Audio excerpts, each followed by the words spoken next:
Lloyd, first driverless McLaren support to win the F1 Academy. How big is this accomplishment for her and McLaren? I feel like winning any race is an accomplishment within itself, and especially on a stage as Formula One Academy, with having so many sponsors, so many eyes, and also just being around the Formula One paddock. This is such a great achievement for Lloyd. I definitely commend her. She did an amazing race. It was able to get in front on turn one and able to keep it for the entire race. And then for McLaren, it just shows how dominant they are. They're able to take what they're doing in Formula One and able to translate that, or like give Ella Lloyd that kind of encouragement and the knowledge that she had to take that car and her into first place.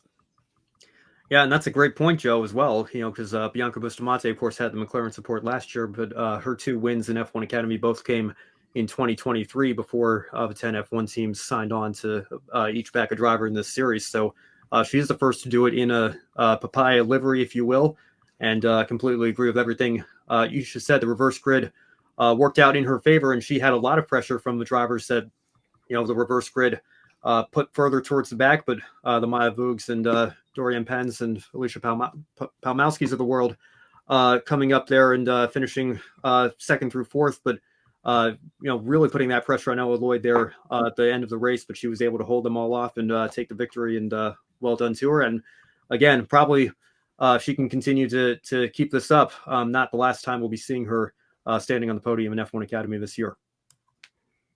Yeah, it'll be really exciting to see how she could do rest of F1 Academy. That race, plenty of passing where we saw drivers coming towards the front, some of the drivers up front falling towards the back. Race 2, a lot more great battles all over, especially Chloe Chambers, Maya Weug for the lead. However, a penalty was imposed on Chloe Chambers for gaining an unfair advantage. At one point, both her and Maya contact, briefly left the track. That was a big moment. I just thought this was the moment Dorian Penn and third was going to get it. I got to say, the coverage, they were on board with Dorian Penn when that contact happened. Great moment to be captured from her perspective. But unfortunately, that 5-second penalty for Chambers, Maya still had to get around Dorian Penn to get the win.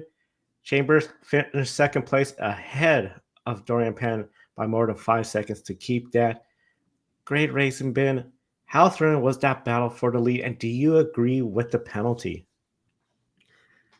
It was a very thrilling battle all the way through, and especially with Chambers having that 5-second penalty, trying to see how big of a gap she could open up, and ultimately to only fall one position down to second place, I think speaks very highly of her and her race as well. I'm sure she was praying for no safety car, because that really would have ruined her entire race, might have even dropped her out of the points entirely, but was able to build enough of a gap, and Vug had enough of a gap as well, that it only ended up costing her, I guess, 7 points and one position. But I thought the penalty was, obviously it's not a very severe penalty, only 5 seconds, only cost her one spot at the end. I thought it was fair for the contact in that situation. But looking at the drivers in the cool down room, of course, Dorian was there as well with her third place finish. I think that, generally speaking, no harm, no foul there. It was just one of those incidents that you're going to have in an F4 level series with drivers looking to gain all the experience they can. And many cases just starting out in single seaters, they're going to be prone to making little mistakes like that.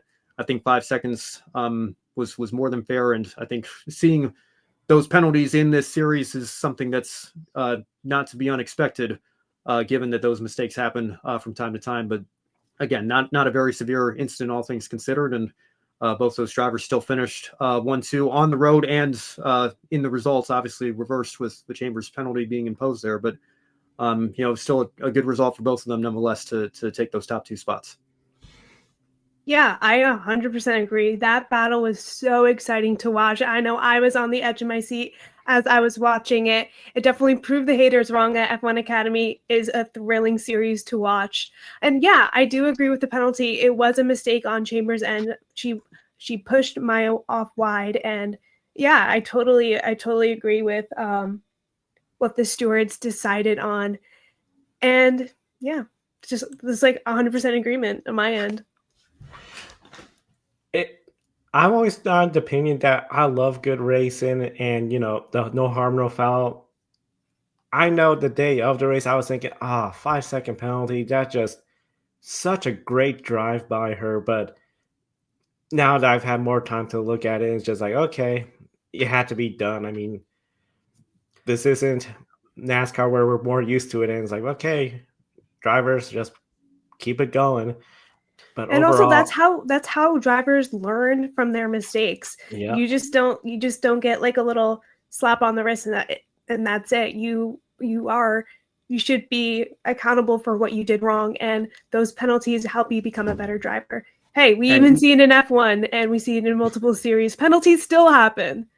I was Yeah. just going to say that if you're going to give Max Verstappen 5 seconds for what happened in the F1 Grand Prix, which again, I think was, we talked about that a little bit on the Encore show we just recorded. I thought that was a fair penalty in its own right. But if that's going to be worth 5 seconds for Max, I think this was worth 5 seconds for Chloe as well here in this situation.